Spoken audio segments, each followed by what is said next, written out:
Hello friends, आकांक्षा hair आ गई हूँ आप सभी के बीच एक बार फिर से 70वीं बीपीएससी की कुछ बातें लेकर। उस वक्त मैं लाइव आई थी तो काफ़ी लोगों ने मुझे कहा कि वो ट्रैवल कर रहे हैं या आज उनका टिकट है, वो ट्रैवल करेंगे तो उनको थोड़ी क्लैरिटी चाहिए। तो हियरिंग के जस्ट बाद उनको अगर एक अपडेट मिल जाए तो काफ़ी बेटर रहेगा। तो इसीलिए मैंने एक अपडेट आपको दे दिया था, लेकिन अब मैं विस्तार पूर्वक बताती हूँ कि क्या चीज़ें हुई थी उस वक्त। जैसा मैंने आपको बताया कि बीपीएससी की तरफ से जो एडवोकेट सर हैं वो नहीं आए और उन्होंने बोला कि उनकी तबीयत ख़राब है। अब मैं अच्छे से बताती हूँ कि क्या हुआ, क्यों आज भी जो है सक्सेसफुली हियरिंग नहीं हो पाई। तो बात स्टार्ट कहाँ से होती है। सबसे पहले जो है केस फाइल कब हुआ, 21 नवंबर 2024 को केस फाइल किया गया था, ठीक है। और उसके पहले ही जो भी पिटिशनर्स हैं या जो लोग भी जा रहे थे कोर्ट में, उनके खिलाफ जो है वो साजिश जो है वो शुरू हो गई। वो अपनों ने ही किया, ठीक है। हम ही खुद में पहले से डिवाइडेड थे। मैं भी जब शुरू से बोल रही थी कि ये चीज़ें हो सकती हैं, देखो ये चांसेस हैं, चीज़ें इतनी ख़राब हो सकती हैं, तो मुझे भी बहुत हेट मिला है शुरू में, बहुत ज़्यादा। वो चीज़ें हमें दिख रही थी, तभी हर तरफ से हम लोग इनिशिएट कर रहे थे। तो खैर, तो 21 तारीख के पहले से ही ये जो बात है वो फैल गई कि कोर्ट केस जो है वो डिसमिस हो चुका है, जबकि तब तक फाइलिंग हुई ही नहीं थी, ताकि जो है मनोबल टूट जाए पिटिशनर्स का, बाकी जितने भी हम लोग हैं सबका ही। और फिर खैर चीज़ें आगे बढ़ी, ठीक है। हमारी पहली हियरिंग हुई, सारी चीज़ें हुई, लिस्टिंग हुआ, एडमिशन हुआ, फिर लिस्टिंग हुई, फिर हियरिंग का डेट मिला, है ना। तो उसमें थोड़ा टाइम लगा, कोर्ट का जो प्रोसेस होता है वो अपना लगा। बट 3 दिसंबर को जो है वो पहली हियरिंग हुई और उसमें दोनों ही पक्ष आए, ठीक। हमने अपनी तरफ से सारा आर्ग्यूमेंट रखा, जितना भी प्रूफ था वो रखा गया, सारी चीज़ें हुई। और हमारे एडवोकेट सर जो हैं उन्होंने काफ़ी अच्छी तरीके से डील किया। और उसके बाद उधर से वो लोग भी आए और उन्होंने ओरली ये चीज़ बोली कि जो है सेंटर पे जो है जा चुका है क्वेश्चन पेपर 10 दिन पहले। 13 दिसंबर को एग्ज़ाम है और 3 दिसंबर को ही जो है वो सेंटर पे उन्होंने बोला कि पेपर हम लोग ऑलरेडी भेज चुके हैं। अब वो कब भेजे, 10 दिन तो इधर ही लगा लीजिए, उसके पहले ही भेज चुके हैं। तो उसके बाद दोनों पक्षों को सुनने के बाद क्या है कि उनके जो लॉयर सर हैं उन्होंने टाइम ले लिया, मतलब रिप्लाई देने का इधर से अच्छी तरीके से, उसको कहते हैं काउंटर एफिडेविट। तो कोर्ट ने उनको टाइम दिया। वो कब तक का टाइम दिया, 10 तारीख का, ठीक है। अब जब 10 तारीख को मिला है सेकेंड हियरिंग का डेट, तो अब 7 दिन आप इधर ही जोड़ लीजिए कि 7 डेज तो इधर ही चला गया उसमें, ठीक है। लेकिन फिर भी हम लोग होपफुल थे कि उधर से उनका रिप्लाई आएगा, काउंटर एफिडेविट उनका आएगा और हमारा पक्ष तो बहुत ज़्यादा है, मजबूत है, हम लोग कर लेंगे डील। और काफ़ी हाई चांसेस था क्योंकि हमारे पास सारे प्रूफ थे कि कब जो है पोर्टल वर्क नहीं कर रहा था उनका, कब सर्वर डाउन हुआ था, सारी चीज़ें थी हमारे पास, है ना। लेकिन उसके बाद उन्होंने क्या गेम खेला कि वो 10 तारीख को आए ही नहीं, ठीक है। अब क्या हुआ, हियरिंग को फिर ट्रांसफ़र कर दिया गया 11 तारीख को। वहाँ से जो है इनका रियल गेम जो है स्टार्ट हुआ। फिर ये 11 को नहीं आए, फिर शाम हो गई, 11 को नहीं आए, फिर जो है हियरिंग को ट्रांसफ़र किया गया आज 12 दिसंबर को, ठीक है। और आज इन्होंने क्या किया है कि ये बोला है कि मेरी तबीयत ख़राब है, किसी और अपने जूनियर को उन्होंने सेंड किया और फिर जो है आज चीज़ें नहीं हो पाई, ठीक है। तो आज जो है एक नोटिस है वो गया है उनके पास कि आपको काउंटर एफिडेविट देना है जो 10 तारीख को आपको मांगा गया था, ठीक, क्योंकि ये 2 बार डेट आगे बढ़ गया। तो अब देखिए ये दिमाग लगाया गया उनकी तरफ से, क्योंकि उनको पता था कि वो हमारे सामने जो है स्टैंड नहीं कर सकते हैं और किसी तरीके से बस एग्ज़ाम हो जाने दें, उसके बाद जो होगा देखा जाएगा, है ना। तो ये दिमाग लगाया गया क्योंकि पहले ही दिन उनको ये चीज़ समझ में आ गई थी कि हमारा कोर्ट का जो केस जो है, हमारी तरफ का जो आर्ग्यूमेंट रखा गया है वो बहुत ज़्यादा स्ट्रॉन्ग है, प्लस हमारे पास काफ़ी ज़्यादा एविडेंस है, तो वो स्टैंड नहीं कर पाएंगे। तो इनका तो ये स्टैंड ही नहीं कर पाए, हमारे सामने आए ही नहीं, है ना। और जो जज साहब है ना, माननीय हमारे जज साहब जो हैं, ऐसा नहीं है कि वो हमारे फेवर में डिसीजन नहीं देते, वो हमेशा सही डिसीजन लेते हैं। अगर आप उनका रिकॉर्ड देखेंगे ना तो उन्होंने गवर्नमेंट के फेवर में भी डिसीजन दिया हुआ है और उसके अगेंस्ट में भी दिया है, तो वो वही करते हैं जो चीज़ें सही हैं, ठीक। तो अगर हियरिंग अच्छे से हो जाती ना 13 के पहले तो चीज़ें हमारे फेवर में होती, बिल्कुल होती। बट यहाँ पे जो है गेम खेला गया है और बहुत गंदा वाला गेम खेला गया है हमारे साथ, हमारे इमोशंस के साथ, कि वो आएंगे नहीं तो उनको ज़बरदस्ती लाया थोड़ी जाएगा, ज़्यादा से ज़्यादा नोटिस जाएगा कि भाई आप आ जाओ, आप क्यों नहीं आ रहे हो, और तब तक में पेपर निकल जाएगा। अब जब पेपर निकल ही गया है उसके बाद क्या होगा? मान लीजिए हियरिंग होती भी है, जो भी होता है, तो जो भी होगा, जो पेटिशनर्स हैं उनके लिए अगर कुछ होगा तो पॉजिटिव उनके लिए भी हो सकता है, या रीओपन कराया भी जाएगा तो जो लोगों ने फॉर्म फिल नहीं किया उनके लिए हो सकता है। लेकिन एग्ज़ाम कैंसिल हो जाए, ये चीज़ें अब क्या है, ये तो स्पेकुलेशंस हैं कि ये होगा तो वो होगा, है ना। अब तो रियलिटी है कि एग्ज़ाम हो रहा है, ठीक। तो बात बस यही है कि वो 3 तारीख को आए हैं, उसके बाद से वो एब्सेंट है, वो आ ही नहीं रहे हैं, वो हमें फेस ही नहीं किया उन्होंने, ठीक है, जो उधर से एडवोकेट सर है। तो ऐसी सिचुएशन में किसको ब्लेम किया जाए बताइए? हमने तो पूरी कोशिश करी है, जो पेटिशनर्स हैं उन्होंने पूरी कोशिश करी है ना। दूसरी चीज़ जो है आंदोलन की, जहाँ तक बात है, मैंने कब से ये बोलना शुरू किया है, ये चीज़ें होंगी, हमारे फेवर में नहीं जाएगा, चीज़ें हाथ से निकल जाएंगी, प्लीज़ हमें यूनाइटेड होना है, प्लीज़, बात सिर्फ रीओपन करने का नहीं है। लेकिन नहीं, सब लोग क्रिटिसाइज़ कर रहे थे, काफ़ी लोग थे जो फेवर में थे। मैं लॉजिकल एनालिसिस करके वीडियोस बनाती थी कि सब तक ये बात पहुंच जाए कि ये चीज़ें हो रही हैं। लेकिन पता नहीं लोगों को अंधा विश्वास किस पे था, मुझे नहीं पता, आयोग पे था या सरकार पे था, किस पे था, कौन से लीडर पे था, कि वो तो चीज़ें संभाल लेंगे, रीओपन हो जाएगा। जबकि मैं कह रही थी कि एक एक दिन जो गुजर रहा है ये समय नहीं, हमारा जीवन है। मैंने कितनी बार कहा है कि हमें यूनाइटेड होना पड़ेगा, एक साथ आओ, लेकिन नहीं, लोग मजाक में बात ले रहे थे। तो अब देखो क्या हो गया सिचुएशन। एक एस्पिरेंट की तरह अगर सोचा होता ना, कभी भी एक अकेला इंसान रिवॉल्यूशन नहीं ला सकता है, 2 लोग 10 लोग मिलकर नहीं ला सकते हैं। जब तक जिनका मुद्दा है वो यूनाइटेड नहीं खड़े रहेंगे ना, तब तक चीज़ें नहीं हो पाएंगी। और इसमें इतना वक्त चला गया। जो लोग भी शुरू से मेरी वीडियोस देख रहे हैं, जो लोग शुरू से मेरे साथ है, जो सपोर्ट कर रहे हैं, जिनको समझ आ रही हैं चीज़ें, वो बता सकते हैं आपको कि मैंने कितना चीख के बोला है। और प्रोटेस्ट करने के पहले भी 2 दिसंबर को मैं पटना गई हूँ दिल्ली से, ठीक है। वो मास्क वाली लड़की जिसके बारे में सब लोग बात करते हैं कि मास्क वाली लड़की है, इसने ही शुरू किया था, सबसे पहले इसने ही नींव रखी है, इसने ही बोलना स्टार्ट किया था, है ना। वो मास्क वाली लड़की मैं ही हूँ, वो हमारा ही ग्रुप था। और हाँ, दीपक सर हमारे साथ शुरू से खड़े हैं, है ना। श्योर सक्सेस वाले जो दीपक सर है वो शुरू से खड़े हैं, as a teacher, as a mentor, as a human being, वो हमेशा हमारे साथ है। मैं हमेशा कहूँगी कि उन्होंने बहुत किया है, हम सबके लिए किया है ना। उनका चैनल भी चला गया इस चक्कर में, उस पर भी स्ट्राइक दे दी गई है, लेकिन वो हमेशा सत्य बोलते हैं, वो हमेशा हमारे साथ खड़े रहे हैं। दैट इज़ द रियलिटी, है ना। तो खैर 2 दिसंबर को भी, उसके पहले भी, आने के पहले भी मैंने प्रॉपरली ग्रुप में सबको बोला। मुझे कम से कम 200 लोगों ने बोला कि हाँ कांक्षा मैम, हाँ कांक्षा दीदी, वी आर कमिंग, आ जाएंगे, ऐसा वैसा। उस समय तक भी लोगों ने इस चीज़ को सीरियसली नहीं लिया। अगर 2 दिसंबर से ही वो चीज़ें शुरू हो जाती ना, तो इतना डिले नहीं होता, ठीक, हमारे पास टाइम बचता।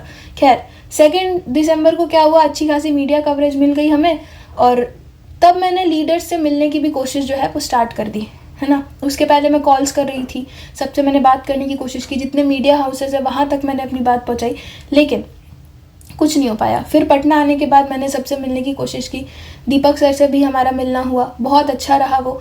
हमारी जो मुलाकात थी, हमने जो भी किया उस दिन, है ना, प्रोटेस्ट की नींव रखी। उसके बाद 2 दिसंबर के बाद पटना में कुछ नहीं हुआ, लेकिन 3 दिसंबर से ही दिल्ली में जो है वो आंदोलन शुरू हो गया, ठीक है। और जब दिल्ली में आंदोलन शुरू हुआ तब ये लोग यहाँ पे एक्टिव हुए, और अल्टीमेटली 6 दिसंबर को, यानी 13 को पेपर है, और 6 दिसंबर को बच्चे जागे कि नहीं अब तो कुछ करना पड़ेगा। तो ये चीज़ें डीले करते गए। आप यूपी का देखो, 1 महीने पहले जैसे ही नोटिस निकला वैसे ही वहाँ पे आंदोलन हुआ और दबाव बनाया गया, ठीक है ना। उसके बाद आंदोलन में भी डिवाइड हो गए सब लोग कि नहीं हमारा मुद्दा ये है, हमारा मुद्दा ये है, हमारा मुद्दा ये है। और काफ़ी लोगों ने डिवाइड एंड रूल पॉलिसी जो है वहाँ पे अप्लाई किया, सिर्फ अपना नाम चमकाने के लिए। जिन लोगों को ना क्रेडिट नहीं चाहिए था, नाम नहीं चमकाना था, वो अभी तक उन्होंने रिवील नहीं किया कि वो कौन है। जो पेटिशनर्स हैं वो कभी सामने नहीं आए। मैं मास्क पहन के ही सामने आई हूँ, अभी तक मुझे किसी ने नहीं देखा है ना। और दीपक सर जो है उनको तो क्रेडिट चाहिए ही नहीं। खैर वो तो टीचर ही हैं, वो तो जो गुरु होते हैं वो ईश्वर के समान होते हैं, वो तो हमें गाइड करने आए थे। खैर उनको तो चाहिए ही नहीं कुछ, उनका तो चैनल ही चला गया। बाकी जितने लोग भी आए हैं उनको सिर्फ चमकना था, चमकाना था। दिलीप भैया जो हमारे लिए जेन्युइनली आए थे उनको जेल भेज दिया गया, उन पर नॉन बेलेबल चार्जेस लगा दिए गए, जबकि हमारे सामने की बात है कि वो आराम से रोड पे बैठे हुए थे, कुछ नहीं किया था उन्होंने। जो भी लोग उस दिन वहाँ पे थे, गए होंगे, उन्होंने अपनी आंखों से देखा होगा, आप लोग ने विटनेस किया होगा कि वो एक व्यक्ति जो है वो कितना डोमिनेट कर रहा था पूरे प्रोटेस्ट में सबको। वो सबका ब्रेन वॉश जो है ना शुरू से कर रहा है, और आप जानते हैं कि वो व्यक्ति कौन है। रंगा सियार की बात कर रही हूँ मैं, ठीक है ना। और उसकी वजह से किसी को माइक नहीं मिला, किसी ने स्टूडेंट्स को ठीक तरीके से एड्रेस नहीं किया, दिलीप भैया तक ने नहीं किया, उनको माइक नहीं दिया गया। वो रोड पे बैठ गए और वहीं पे वो बच्चों से बात कर रहे थे, क्योंकि उनको लाइमलाइट नहीं चाहिए थी। वो जेन्युइनली हमारे लिए आए थे। उन्होंने कहा था कि अगर बच्चे आएंगे तो मैं हेल्प करूँगा, और उन्होंने किया, ठीक है। लेकिन जो रंगा सियार है, फिर उसने सारा जो मीडिया अटेंशन है वो डाइवर्ट किया किधर, अपनी तरफ। वो फेक तरीके से उसने दिखाया कि मेरा तो जी अरेस्ट हो गया, जबकि उसने खुद कॉल किया पुलिस स्टेशन में कि मुझे प्रोटेक्शन चाहिए। फिर वो खुद वहाँ गया। वहाँ से जब उनको मैम बोली कि नहीं आप जाइए, यहाँ पे ज़रूरत नहीं है आपकी, तो कहता है मुझे प्रोटेक्शन चाहिए, आप अपनी गाड़ी में मुझे छोड़ दो, ताकि वो लोगों को दिखा सके कि हाँ मुझे ना पुलिस लेके गई है, लेके जा रही है, जबकि वो खुद बोला था। और अभी भी वो सिंपैथी ले रहा है, सिर्फ सिंपैथी कार्ड खेल रहा है, क्योंकि उसको भटकाना था, बच्चों को डिवाइड करना था कि जो ग्रुप्स में बढ़ जाए बच्चे, नॉर्मलाइजेशन की तरफ चले जाएं, रीओपन की तरफ चले जाएं, और अल्टीमेटली जो है डेट एक्सटेंड ना हो पाए, ठीक है ना। और दिलीप भैया भी आज रिलीज़ हुए हैं, पता चल ही गया होगा आप लोगों को। अब कल पेपर है, अब उनसे एक्सपेक्ट करना कि वो कुछ करेंगे, पहले वो सही मेंटल स्टेट में चले जाएं, है ना। इतना कुछ उन्होंने झेला है, उन्होंने तो कुछ किया नहीं, मेरे सामने की बात है। और जो लठबाजी हुई है भाई, जो लाठीचार्ज हुआ है, लोग ये भूल गए कि कभी वो भी अभ्यर्थी थे। जो लोग लाठियां बरसा रहे थे ना हम पे, वो ये भूल गए कि कभी उन्होंने भी तैयारी की थी, कभी उनको भी प्रॉब्लम होती, कभी वो भी स्टूडेंट्स रहे होंगे। लड़कियों को मारा है मेल ऑफिसर्स ने, हाथ तोड़ दिया। हमारे ग्रुप के बिहारी जी, उनको चोट लगी उस एक लड़की को बचाने के चक्कर में।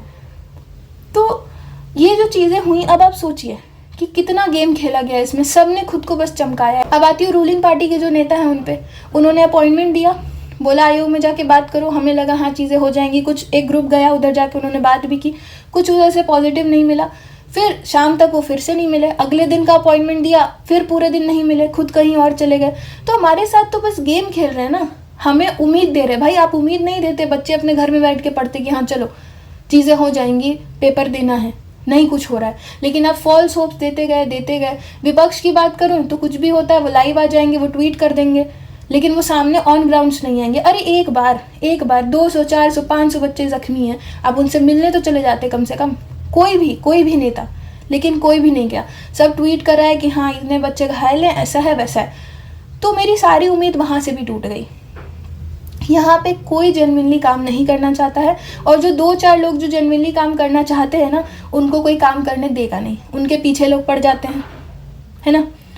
दीपक सर का चैनल डिलीट करवा दिया, दिलीप भैया का इवन चैनल डिलीट करा दिया, है ना, ताकि अगर वो जेल से बाहर भी अब आए हैं तो वो बुला ना पाए किसी को, या जो भी रीज़न हो। तो ये चीज़ें हो रही हैं, और फिर कहते हैं कि लोकतंत्र है भाई, है ना, लोकतंत्र है।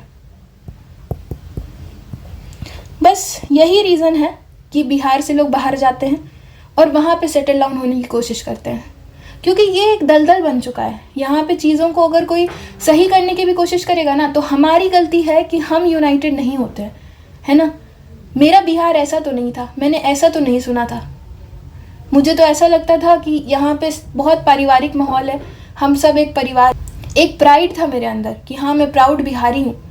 अगर हम लोग बाहर रहते हैं, अगर मुझे पता चलता है कि सामने वाला फेलो बिहारी है, मैं हमेशा ये चीज़ आई ऑलवेज मेक श्योर कि हाँ इसको कोई प्रॉब्लम ना हो, भले ही मेरा उससे कोई रिश्ता नहीं है, लेकिन हाँ सिर्फ वो बिहारी है, हम लोग पूर्वांचल से ही हैं तो चलो। बिहार का ही नहीं बोल रही मैं, पूरे पूर्वांचल में ना बाहर में एकता है, लेकिन बिहार में एकता नहीं है।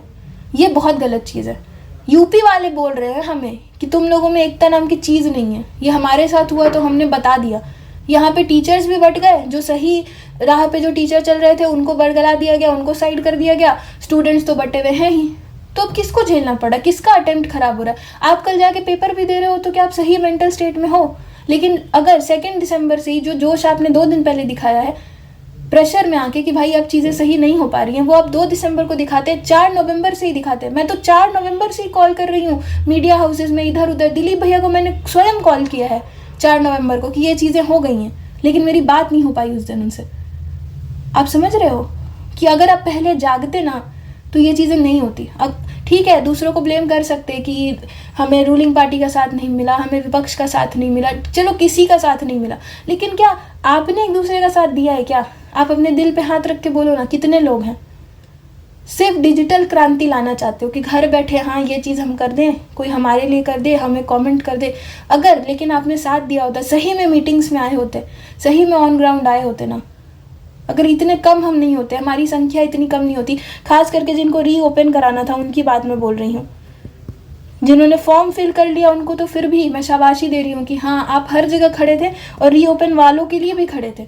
लेकिन रीओपन वालों की संख्या अगर सही में 80,000 है ना, 80 से 90,000, तो सही में नॉन सीरियस हो भाई, सच बता रही हूँ। क्योंकि आप में से 800 लोग भी मुझे मिले नहीं हैं, 800 छोड़ दो, 80 भी नहीं मिले हैं ठीक से मुझसे। और जो लोग मिले हैं उनको मैं सल्यूट करती हूँ कि हाँ भाई उन्होंने अपने हक की लड़ाई करी है। लेकिन अब अगर आप घर पे बैठ के आपके अंदर गिल्ट है ना, तो उसका कोई उपाय नहीं है। इस चीज़ से सीखो कि सही समय पे बोलना ज़रूरी है। इतना भी चुप रहना क्या कर लेगा कोई तुम्हारा यार, कोई तुम्हारी जान थोड़ी ले लेगा। अभी तुम्हारे लिए इस समय पे करियर से इम्पोर्टेंट क्या है कि तुम अपने करियर से ज़्यादा किस चीज़ को प्रायोरिटी दे रहे हो कि तुम 1-2 दिन निकाल के समय नहीं दे सकते थे अपने करियर के लिए। क्या पढ़ाई कर ली तुमने 2 दिनों में? कुछ नहीं पढ़ पाया, कोई नहीं पढ़ पाया है। जो नहीं भी आया ना प्रोटेस्ट में, जो नहीं भी जिसने साथ दिया ना हमारा, वो भी कुछ नहीं पढ़ पाया है, सच बता रही हूँ। इतना बुरा लग रहा है ना, पेरेंट्स को क्या मुँह दिखाओगे बताओ। लेकिन इस चीज़ से भी सीखो कि we have to stay united, है ना, साथ रहेंगे तभी सही होंगी चीज़ें। और मैं क्या बोल सकती हूँ, तो बात बस इतनी सी है कि सबसे बड़ा जो प्रश्न चिन्ह है ना अभी मेरे दिमाग में, कि क्या ये लोकतंत्र है?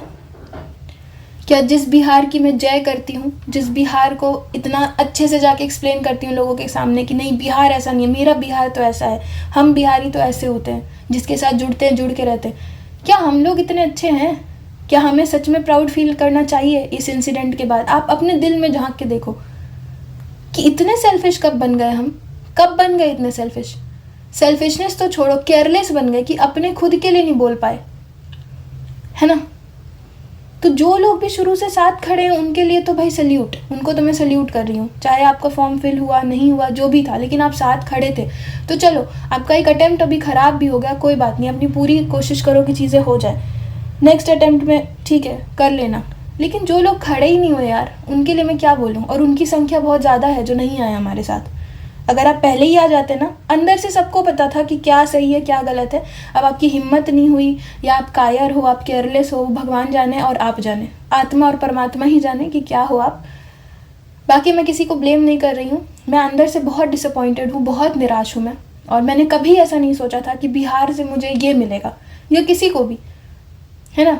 क्योंकि मैं तो बाहर से आकर उसके बाद ये चीज़ें मैंने की, तो मेरे लिए वो एक्सपीरियंस हमेशा जीवन भर मुझे याद रहेगा। क्योंकि मैं बहुत अलग समझती थी हमारे प्यारे बिहार को। और है भी, यहाँ कुछ लोग अच्छे हैं भी, मैं डिनाई नहीं करूँगी, काफ़ी अच्छे लोगों से भी मैं मिली हूँ, सीखने को भी बहुत कुछ मिला है। लेकिन कमी अगर हमारे अंदर है, या आप किसी के अंदर कमी निकाल लो, नेताओं के अंदर है या किसी के भी अंदर है, किसी स्टूडेंट्स लीडर को बोल रहे हो, किसी टीचर को बोल रहे हो, तो पहले अपनी कमी देख लो। पहले आप अपनी कमी देखो कि आपके अंदर कमी है कि नहीं। अगर आपके अंदर कमी है ना, तो पहले उसको आप रेक्टिफाई करो, है ना। जो चेंज आप दूसरों में देखना चाहते हो ना, वो चेंज पहले आप खुद के अंदर लाओ, है ना। महात्मा गांधी ने एक बहुत प्यारी बात बोली थी कि be the change you want to see in the world. मैं लिख देती हूँ यहाँ पे ताकि आपको याद रहे ये चीज़। Be the change you want to see in the world, ठीक है, ये महात्मा गांधी ने बोला था। तो अपने अंदर पहले बदलाव लाइए, फिर दूसरों को जज करिए। जिन्होंने कोशिश की है ना, उनके अंदर सेटिस्फैक्शन इतनी है कि हमने लड़ाई की है, अब जो मिल रहा है ना, इससे अब हम फाइटर बन चुके हैं। हम अगली बार के लिए अच्छे से तैयार कर लेंगे खुद को।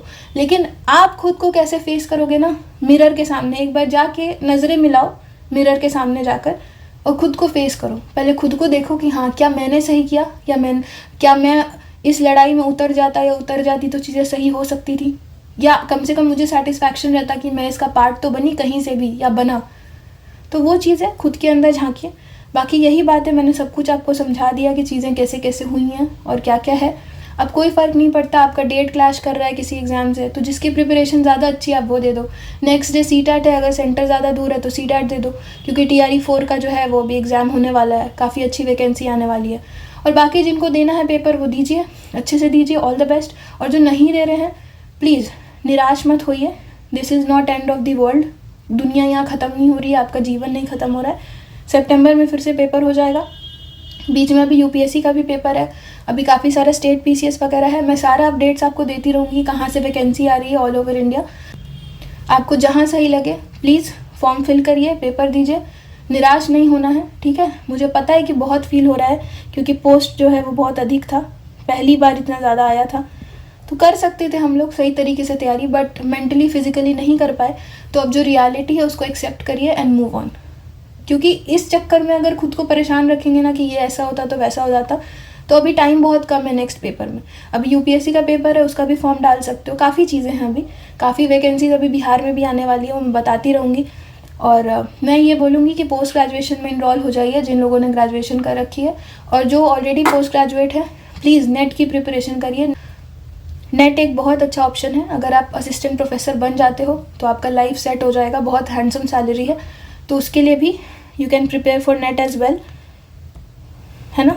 मैं यहाँ लिख देती हूँ, नेट नेशनल एलिजिबिलिटी टेस्ट, ठीक है। तो all the very best, I hope कि चीज़ें सही होंगी। और हाँ, एक चीज़ और मैं बोल देती हूँ लास्ट में कि EOU का जो नंबर है 8544428404, मैं रिपीट कर देती हूँ 8544428404, इसको मैं पिन कमेंट में भी मेंशन कर दूंगी और डिस्क्रिप्शन बॉक्स में भी। कल अगर आपको कहीं पे भी संदिग्ध स्थिति दिखे, आपको लगे कि पेपर लीक हो रहा है या होने वाले, कुछ भी आपको संदिग्ध दिखे, आप इनको व्हाट्सएप कर सकते हो, कॉल कर सकते हो, और 100 नंबर और 112 नंबर भी डायल कर देना उसी समय। इतना बड़ा हंगामा करना उधर कि चीज़ें सामने आ जाए, वीडियो रिकॉर्ड कर लेना आप लोग, जैसे भी हो वायरल कर देना इस न्यूज़ को, क्योंकि वो सिर्फ आप अपने लिए नहीं करोगे, वो आप सबके लिए करोगे, है ना। उसके थ्रू काफ़ी चीज़ें जो हैं सामने आ जाएंगी। अगर धांधली हो भी रही है तो, अगर हो रही है तो चौकन्ना रहना थोड़ा, जो लोग भी पेपर देने जा रहे हो। और ये नंबर तो सेव कर लीजिए अपने फ़ोन में, आज ही कर लीजिए, क्या पता कल ज़रूरत पड़ जाए, है ना। तो आज के लिए बस इतना ही। टेलीग्राम जो मेरा चैनल है वो मैंने अपना बना लिया है, उसका लिंक मैं पिन कमेंट और डिस्क्रिप्शन बॉक्स में दे दूँगी। शाम को डिस्कशन होता है वहाँ पर, जब मैं ऑफिस से आती हूँ शाम को लेट नाइट, उधर डिस्कशन लोग करते हैं, वो ग्रुप का मैं लिंक दे देती हूँ वहाँ पे। तो आप एक ऑर्गेनिक डिस्कशन हमेशा के लिए कर सकते हो वहाँ पे, हर शाम आपको जिससे भी बात करनी है, जो भी बात करना है, वहाँ पे लाइक माइंडेड लोग हैं, सब डिस्कशन करते हैं शाम को, तो आप उसको ज्वाइन कर सकते हो। उसका लिंक भी मैं दे दूँगी नीचे। और अगर आपको मेरा कंटेंट अच्छा लगता है, अगर आप चाहते हो कि हम लोग हमेशा जीवन भर जुड़े रहें और बिहार में बदलाव लेके आएँ, तो kindly subscribe to this channel. आपको अगर मुझसे अटैचमेंट फील होती है, आपको लगता है कि हम लोग लाइक माइंडेड हैं, kindly subscribe to this channel और जुड़े रहिए, क्योंकि मुझे ऐसा लगता है कि हम में इतने लोग हैं और हम में इतनी कैपेबिलिटी है कि हम चेंज ला सकें। तो पेपर के लिए अच्छी सी तैयारी करिए, करियर को सेटल डाउन करिए, सिस्टम को बदलना है, सिस्टम में घुसेंगे हम सारे, और हम सब एक दूसरे का सपोर्ट करेंगे और जुड़े रहेंगे जीवन भर। और मेरी तरफ से जितनी भी वैकेंसीज वगैरह आएगी, मैं आपको वो अपडेट देने की पूरी कोशिश करूँगी, है ना। और जो भी डाउन फील करे, कृपया डाउन फील मत करे, we are in the same boat. मेरा खुद का पेपर छूटा है, सबका पेपर छूटा है, सबके लिए निराशा वाली चीज़ है। तो आज भर का टाइम लीजिए, खुद को शांत करिए। जो कल पेपर दे रहे हैं, कल भर का टाइम लीजिए, खुद को शांत करिए, फिर लग जाइए प्रिपरेशन में नए जोश और उत्साह के साथ, है ना। जीवन ख़त्म नहीं हुआ है, गलत हुआ है, बहुत गलत हुआ है, लेकिन कमियाँ हमारी भी हैं। जब तक हम साथ में खड़े नहीं होंगे तब तक कुछ नहीं होगा। कहते हैं ना कि 1-2 उंगली इंसान किसी को दिखाता है तो कुछ नहीं होता, लेकिन वही उंगलियां जब 5 उंगली मिल जाती है ना, तो वो मुट्ठी बन जाती है, और फिर वो बहुत, उसकी जो चोट है ना बहुत ज़्यादा लगती है, ठीक ना। तो मुट्ठी बन के रहेंगे तो चोट दे पाएंगे सामने वाले को, बिखर जाएंगे तो कुछ नहीं होगा, ठीक है। तो इसी के साथ मैं अपनी वाणी को विराम देती हूँ। काइंडली टेलीग्राम चैनल ज्वाइन कर लीजिए, मेरे यूट्यूब चैनल को सब्सक्राइब कर लीजिए, और ये जो नंबर है इसको सेव कर लीजिए, क्या पता कल काम आ जाए। अपना खूब सारा ख्याल रखिए, मिलती हूँ एक नए वीडियो के साथ। आपके सारे प्रश्नों का उत्तर दे दिया कि चीज़ें कहाँ से शुरू हुई, कहाँ पे ख़त्म हुई। आई होप सारी क्लैरिटी आपको मिल गई होगी। ऑल द वेरी बेस्ट, अपना ख्याल रखिए। जय सिया राम, राधे राधे।